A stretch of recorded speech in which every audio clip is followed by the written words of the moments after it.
Hello दोस्तों, inspired point में आपका स्वागत है। क्या आपने कभी सोचा है कि हम अपने जीवन में कितनी गलतियां करते हैं? कितनी बार हम अपने आप की दूसरों से तुलना करते हैं और उनकी सफलता और खुशी पर जलते हैं? कितनी बार हम अपने आप को अपने लक्ष्य से भटकते हुए पाते हैं और अपने आप को निराश और अकेला महसूस करते हैं? कितनी बार हम अपने आप को बदलने की कोशिश नहीं करते हैं और अपने आप को फिर वही गलतियां दोहराते हुए पाते हैं? कितनी बार हम अपने आप पर विश्वास नहीं करते हैं और अपने आप को कमजोर मानते हैं? अगर आपका इन सवालों का जवाब हां है, तो आपको इस वीडियो को जरूर देखना चाहिए। इस वीडियो में हम एक बौद्ध कहानी सुनाने वाले हैं जो हमें दूसरों के अनुभव से सीखने और जलन से बचने का सबक देगी। यह कहानी हमें यह दिखाएगी कि जलन कैसे हमारे जीवन को परेशानी में डाल सकती है और कैसे एक बौद्ध कहानी के जरिए हम इस समस्या का समाधान पा सकते हैं। इस कहानी में हम एक युवक के जीवन की ओर देखेंगे जिसे अपने दोस्तों की सफलता पर जलन हो जाती है। फिर एक दिन वह एक बौद्ध भिक्षु से मिलता है जो उसे एक ऐसा सबक सिखाता है, ऐसी बातें बताता है जो उसकी जिंदगी बदल देता है। बौद्ध भिक्षु ने उसे एक नया दृष्टिकोण दिया और उसके जीवन में सुख और संतुष्टि का मार्ग दिखाया। तो आइए जानते हैं कि बौद्ध भिक्षु ने उस व्यक्ति को कौन सा सबक सिखाया, ऐसी कौन सी बातें बताई और कैसे उस व्यक्ति ने अपने आप पर विश्वास करना सीखा। तो यह कहानी शुरू होती है एक व्यक्ति से। वह व्यक्ति बहुत दुखी था, बहुत परेशान था। वह एक पहाड़ की चट्टान पर बैठकर रो रहा था। वह व्यक्ति सब कुछ त्याग कर आत्महत्या करने के लिए किसी पहाड़ पर आया था। तभी वहां से एक बौद्ध भिक्षु गुजर रहे थे। उसे रोता देख वह बौद्ध भिक्षु उस व्यक्ति के पास गए और उससे कहने लगे, क्या तुम यहां से कूदकर अपनी जान लेने की सोच रहे हो? वह व्यक्ति कहता है, आपने बिल्कुल ठीक कहा, लेकिन आपको इससे क्या फर्क पड़ता है? मेरा जीवन है, मैं उसके साथ जो चाहूं वह करूं। तभी वह बौद्ध भिक्षु उस व्यक्ति से कहते हैं, तो अभी तक बैठकर रोक रहे हो? अगर तुम्हें यह करना ही है तो यहां पर बैठकर रोने से क्या फायदा? इस बात को सुनकर वह व्यक्ति थोड़ा सा क्रोधित हो जाता है और उन बौद्ध भिक्षु से कहता है, देखिए महाराज, मैं यहां पर जो भी करने आया हूं वह तो मैं करूंगा ही, लेकिन आपको इसमें दखलंदाजी करने की कोई जरूरत नहीं। इतना कहते ही वह व्यक्ति फूट फूट कर रोने लगता है। तभी वह बौद्ध भिक्षु से कहते हैं, अच्छा यह बताओ, क्या तुम सबको छोड़ आए हो या फिर अपने साथ कुछ लाए हो? तभी वह व्यक्ति उन बौद्ध भिक्षु के इस सवाल का जवाब देते हुए कहता है, हे गुरुवर, मैं सब कुछ छोड़ आया हूं। मेरे पास अब कुछ नहीं, न मेरे पास खोने के लिए कुछ बचा है, तो फिर भला मैं जीकर क्या करूंगा? यह सुन वह बौद्ध भिक्षु उस व्यक्ति से कहते हैं, यदि ऐसा है तो तुम अपने सर पर यह बोझ लिए क्यों घूम रहे हो? बौद्ध भिक्षु की इस बात को सुनकर वह व्यक्ति थोड़ा सा आश्चर्यचकित हो जाता है और उन बौद्ध भिक्षु से कहता है, हे गुरुवर, मैं कौन सा बोझ लेकर घूम रहा हूं? मेरे हाथ खाली हैं और मेरे पास कुछ भी नहीं है। तभी वह बौद्ध भिक्षु कहते हैं, तुम्हारी सांसें भी ठीक से नहीं चल रही। तुम यहां पर आए तो हो इस दुनिया को छोड़ने और फूट फूट कर रोए भी जा रहे हो। एक खाली इंसान कभी भी ऐसा नहीं करता जो कंगाल हो चुका हो। जिसके पास और कुछ न बचा हो वह भला क्यों रोएगा? यह सुन वह व्यक्ति और भी क्रोधित हो जाता है और उन बौद्ध भिक्षु से कहता है, आपको इससे क्या मतलब? तभी वह बौद्ध भिक्षु उस व्यक्ति से कहते हैं, क्या तुमने कभी अपने अंतर की ओर झांकने की कोशिश की है? तुमने कितना बोझ उठाया हुआ है? तुम कितना बोझ लेकर अपने इन दोनों कंधों पर लिए घूम रहे हो? इन सभी बोझों को कब तक दोगे? इन बोझों को यहीं पर उतार दो और थोड़ा सा हल्का हो जाओ।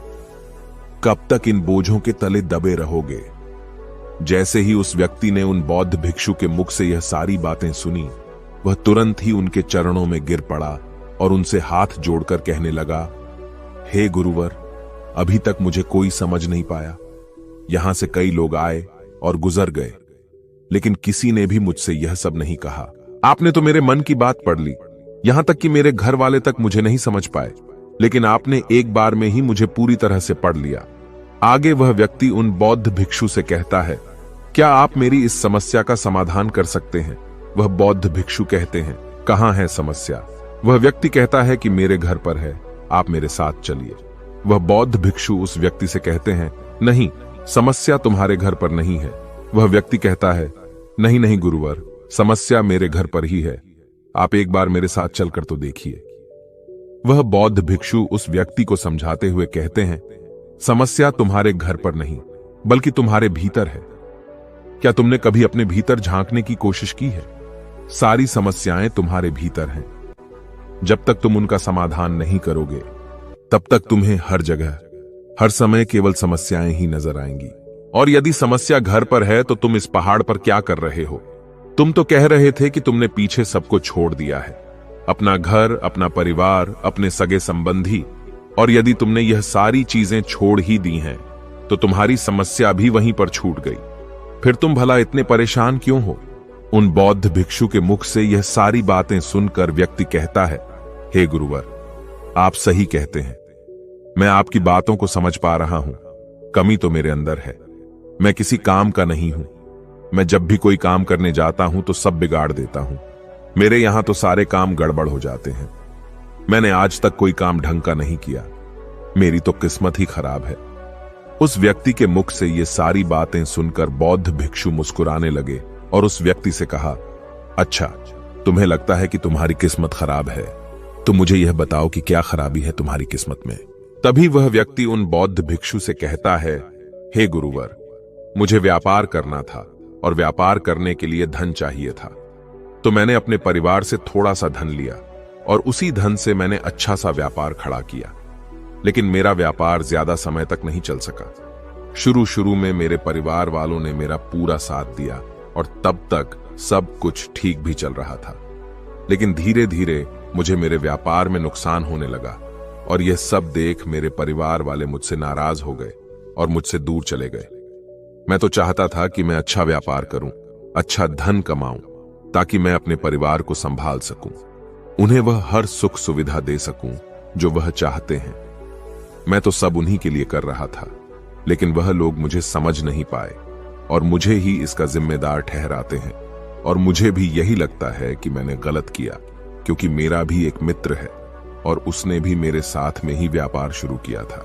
लेकिन उसका देखो, उसका व्यापार बहुत अच्छा चल रहा है। वह जब भी मेरे घर आता है तो अपने अच्छे व्यापार की बातें अवश्य बताता है। वह हमेशा यह कहता रहता है कि किस तरह से उसने अपने दम पर इस व्यापार को खड़ा किया है और उसे चलाने में भी वह सक्षम है। किस तरह से उसने जी तोड़ मेहनत की और अपने व्यापार को उन ऊंचाइयों तक ले गया। यह सब सुन मेरे परिवार वाले भी मुझसे कहते हैं, देख, वह तेरा मित्र है, वह अपने व्यापार को कहां से कहां ले गया, और तूने तो हमारी जमा की हुई पूंजी भी गवा दी, हमारा नुकसान करा दिया। मेरे परिवार वाले मुझसे हमेशा यह कहते रहते हैं कि तेरे बस का कुछ नहीं। इन तानों को सुन सुनकर मैं बड़ा परेशान हो चुका था। इसलिए मैंने कर्जे लिए और नया व्यापार खड़ा किया, लेकिन वहां पर भी मुझे मुंह की खानी पड़ी और मेरा व्यापार पूरी तरह से चौपट हो गया। अब तो हालत यहां तक आ चुकी है कि मेरा घर भी अब गिरवी पड़ा हुआ है।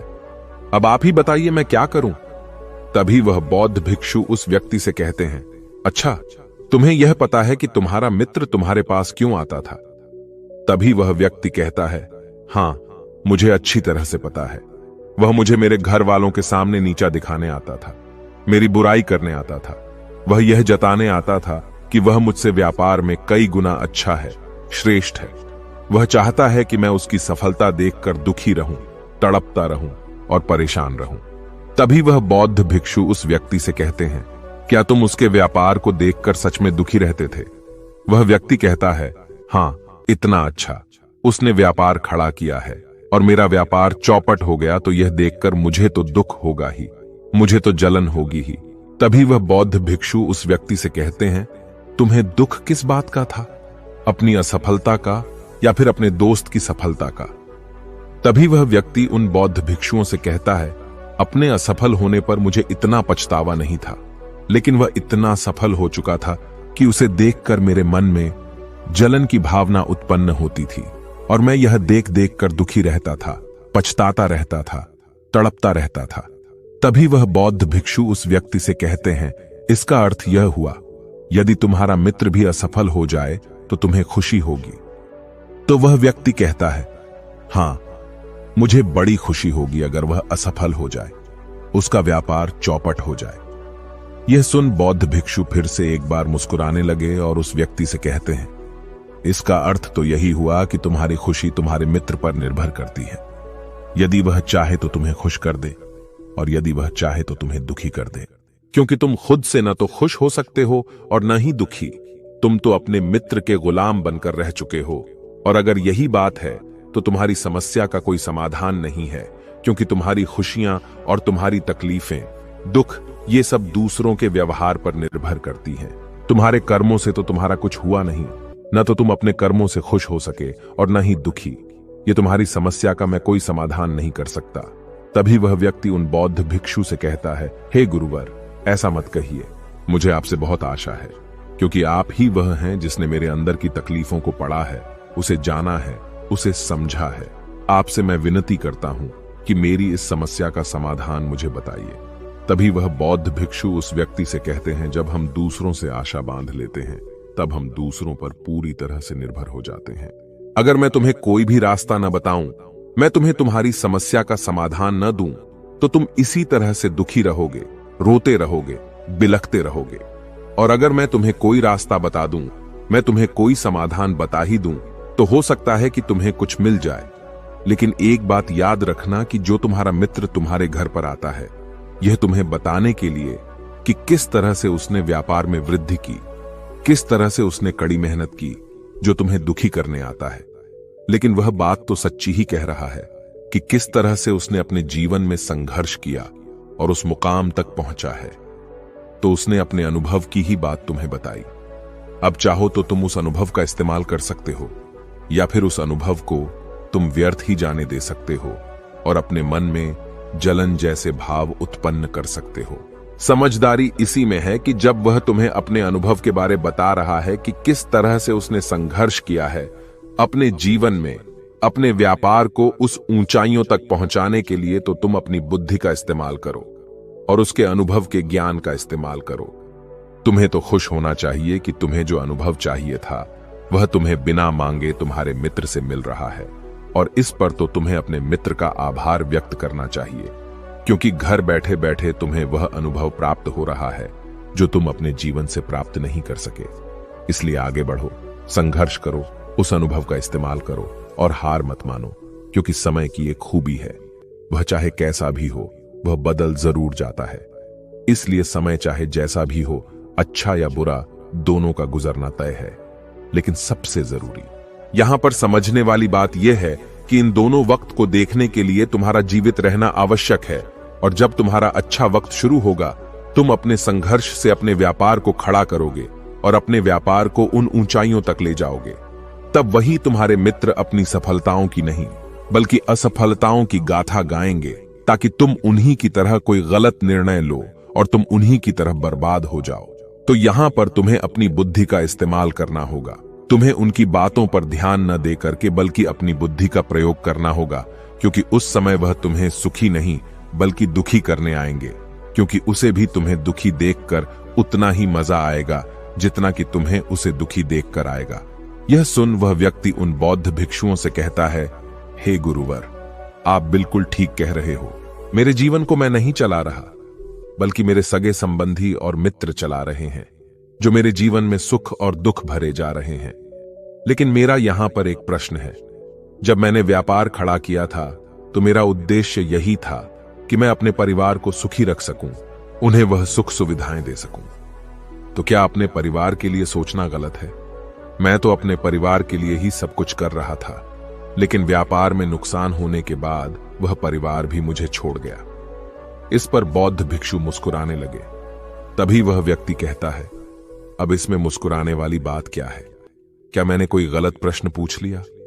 तभी वह बौद्ध भिक्षु कहते हैं, नहीं, हर व्यक्ति यह चाहता है कि कोई उसकी गलती पर उसे सांत्वना दे, और तुम भी वही चाहते हो। हर कोई यही चाहता है कि जब वो कुछ करें तो उनकी प्रशंसा की जाए, और जब हमें प्रशंसा नहीं मिलती तो हमें भीतर ही भीतर बड़ा दुख होता है। हमारे मन को एक ठेस पहुंचती है, और तब हमारे मन में यह भाव उत्पन्न होने लगता है कि इस दुनिया में सभी मतलबी हैं, सभी अपने मतलब के लिए जीते हैं, सभी अपने मतलब के लिए काम करते हैं, और सभी हमारे साथ अपने मतलब के लिए ही रहते हैं। लेकिन अगर तुम किसी को अपना परिवार मानते भी हो और अपने परिवार के लिए कुछ करना चाहते हो, तो फिर तुम्हें ऐसा क्यों लगता है कि तुम दूसरों के लिए कर रहे हो? तुम तो अपने लिए ही कर रहे हो ना। अगर तुम्हें लगा कि तुम दूसरों के लिए कर रहे हो तो तुम जीवन भर दुखी ही रहोगे, और जब तुम्हें लगेगा कि तुम अपने लिए कर रहे हो तब तुम्हें एक अजीब खुशी प्राप्त होगी और तुम हमेशा खुश रहोगे।